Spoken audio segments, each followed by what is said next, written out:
37 days, 10 hours, and 55 minutes. Waves often towering over their 29-foot boat on an ocean 11,000 feet deep. But the biggest challenge was within themselves.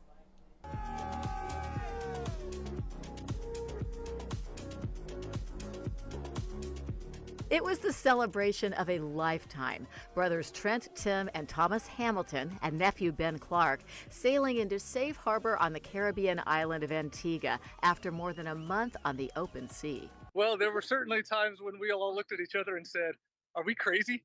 From the time that we departed the Canary Islands, there was only one way to get off the ocean, and that was to finish rowing across it.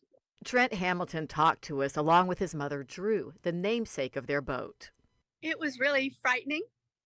The only way I could remain reasonably calm was trusting that the one who had made those waves to start with, the one who made all that is, rules what he had made.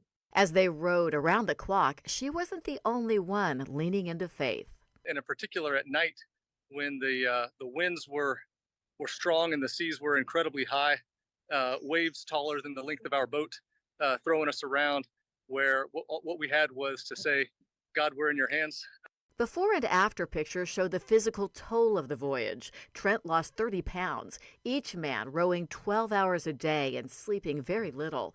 The bonds of brotherhood and team unity were pushed to the brink. It can be very tempting to then lead you to be short with each other and to expect more out of each other. And so we kept coming back to the promise that we had all made to each other from the beginning, which is that each of us would love the other one more than ourselves. The goal was never to race, just to deepen the bonds of family and faith. But without even trying, they were the third boat to finish. The four brothers, as they call themselves, were sponsored by Edmiston Yachts and Lursen Americas. To date, they have raised more than $45,000 through this effort to help Afghan refugees through a group called Send Relief. Laura Hussey, WEAR News.